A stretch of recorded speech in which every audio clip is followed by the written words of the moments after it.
Xerox సెంటర్స్‌కి వెళ్ళేవారు చేసే పని అక్కడున్న ఈమెయిల్స్‌కి లేదా వాట్సాప్‌కి తమ ఒరిజినల్ డాక్యుమెంట్స్‌ని పంపి ప్రింట్ ఇవ్వమని చెప్తూ ఉంటారు. ఈ రోజుల్లో అన్నింటిని మొబైల్‌లో ఫోటో కాపీ తీసుకొని పెట్టుకోవడం అందరికీ అలవాటుగా మారింది. మొబైల్ నుంచి ఒరిజినల్ జిరాక్స్ సెంటర్ మెయిల్‌కి, ఐడీకి లేదా వాట్సాప్‌కి పంపించి ప్రింట్ అడుగుతూ ఉంటాం. కానీ అక్కడే ఓ పెద్ద స్కామ్‌కి మొదటి అడుగు పడుతుంది. మనం చాలా ఈజీగా ఆధార్ కార్డులు, పాన్ కార్డులు, పాస్‌పోర్టులు, డేట్ ఆఫ్ బర్త్ సర్టిఫికేట్‌లు వారికి మెయిల్ చేసి ప్రింట్ తీయించుకుంటాం. కొన్నిసార్లు అయితే మన ఫోటోలు కూడా కలర్ ప్రింట్ తీయించుకుంటాం. కానీ మన ఒరిజినల్ కాపీలు డిలీట్ చేశారా అని ఒక్కసారి కూడా ఒక్కరు కూడా చెక్ చేసుకోరు. రోజు కొన్ని వందల మంది ఆధార్ కార్డులు, పాన్ కార్డులు జిరాక్స్ సెంటర్‌లలో ఉండిపోతాయి.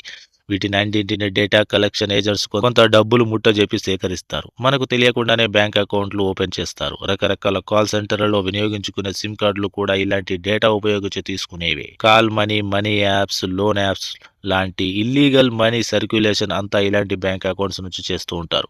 మొబైల్ నంబర్ మనది ఉండదు కాబట్టి ఆ బ్యాంక్ అకౌంట్ ఓపెన్ అయినట్లుగా, క్లోజ్ అయినట్లుగా కూడా మనకు తెలియదు. ఇప్పుడు బ్యాంక్ అకౌంట్ ఓపెన్ చేయాలంటే బ్యాంక్‌కే వెళ్ళాల్సిన అవసరం లేదు. సింపుల్‌గా ఆన్‌లైన్‌లో 5 నిమిషాల్లో అకౌంట్స్ ఓపెన్ అవుతున్నాయి. మనం జిరాక్స్ సెంటర్‌కి పంపిన మెయిల్స్‌లో ఉన్న డాక్యుమెంట్స్‌తో బ్యాంక్ అకౌంట్, సిమ్ కార్డ్ ఈజీగా పొందవచ్చు. ఇది దేశవ్యాప్తంగా జరుగుతున్న స్కామ్. కాబట్టి దీనికి పరిష్కారం ఏంటి? సింపుల్. అన్ని ఒరిజినల్ డాక్యుమెంట్స్ మనం క్వారీ చేయలేం. ఇందుకు పరిష్కారం ఒక పెన్ డ్రైవ్‌లో మనకు కావాల్సిన డాక్యుమెంట్స్ అన్నీ సేవ్ చేసి పెట్టుకోవాలి. అవసరమైతే ఒకటి మన కార్‌లోను, బైక్‌లోను పెట్టుకున్న అలా ఉండిపోతుంది. ఇప్పుడు లేటెస్ట్‌గా పర్సులో పెట్టే చిన్న పెన్ డ్రైవ్‌లు కూడా మార్కెట్‌లో దొరుకుతున్నాయి.